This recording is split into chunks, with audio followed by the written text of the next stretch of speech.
next week, Sarah, you're going to get some frost. Okay, well, that's good to know. So Derek's going to tell us how to, work around this. Derek Thomas, our garden guy, how you doing? Good to see you. Yeah. Well, I think and I think some people have already had a frost. Okay, some people perhaps. I'm going to go with that. That's what's happening in my containers. Right. That's why everything's dead. Okay. It's the tender vegetation that's really that we're not going to be able to have anymore because that's what the frost. Well, yeah, because this is a coleus and it's not going to withstand the cool temperatures. As a matter of fact, even before frost, it'll start to shed. Okay. So if your summer containers, and it's always a sad time for folks like us who like to garden because we're like, oh, we've got to let that go.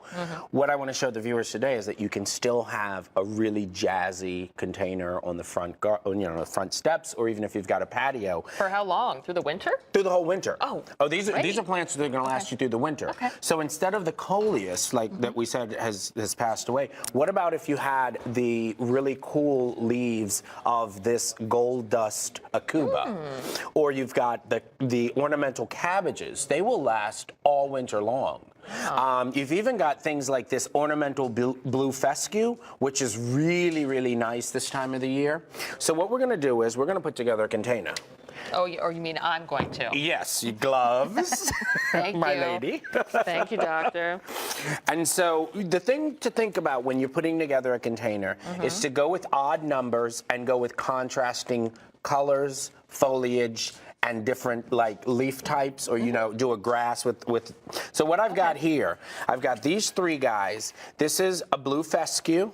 We've got boxwood, which is going to live all winter long. And then when you're done with this, if you have a garden, you can actually go ahead and put that into your into the earth in the spring. Now this grass plant, try to get that right in the front there, Sarah. Okay. I can do that. Yeah, and go ahead and wedge it in there because we're going to leave enough room. I realized you can really pack these in. I always thought you had to space them out. Now, one of the things that I like to, it's one of my tips that you can actually use.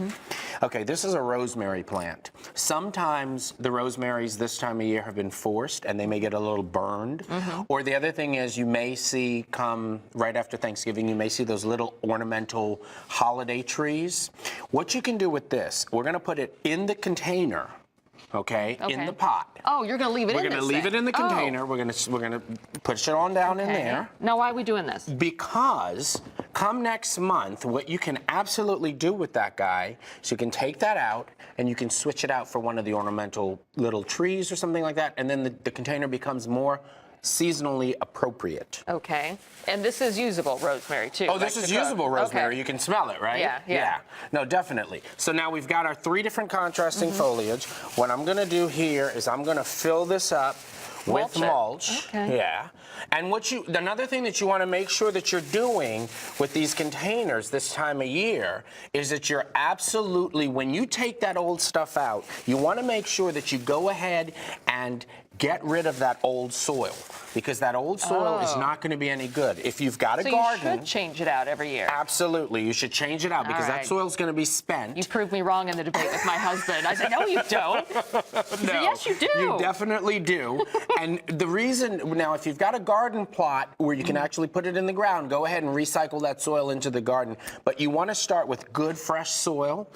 The plants that you're going to put into these containers are not going to need a lot of fertilizer or anything like that. But what you do want to do is when the temperatures start to get up in the 60s, try to give it water a couple of times a week. That's going to keep it nice and fresh looking. If you've got it in an overhang where, like, for instance, we just had a really good rainstorm and it didn't get any water, go ahead and give it some additional moisture. I should be watering it. Yeah, water it, but maybe like once a week or so. And even if the temperatures drop below freezing, don't worry about that. These plants that you're going to be doing this time of the year are plants that are acclimated to the cold. So they're not going to die just because you've given them water. Actually, if they get too dry, that's when things like the boxwood and the rosemary will start to get a bit dry looking and actually start to lose leaves. You made me realize what I need to do now. Yeah, water. and you can have a great container, and then say once, like I say, once you get closer to holiday time, you could even switch it out with a cabbage. You could take the rosemary or something like that. So you can definitely play with the containers this time of the year. It's not the end of the gardening season just because we've had a frost. How can people get a hold of you if they have questions? At Thomas Garden Guy is the Twitter, and you can follow us and like us on Facebook, Thomas Landscapes. Okay. Thank you, Derek. Thank you, Sarah. Back over to you guys. We love Derek. We love everything Derek does for us. We do. But coming up next, we're a bit distracted because we're going to talk with the one and only Jennifer Lopez, talking true love next on Good Day DC. Now back to the pictures.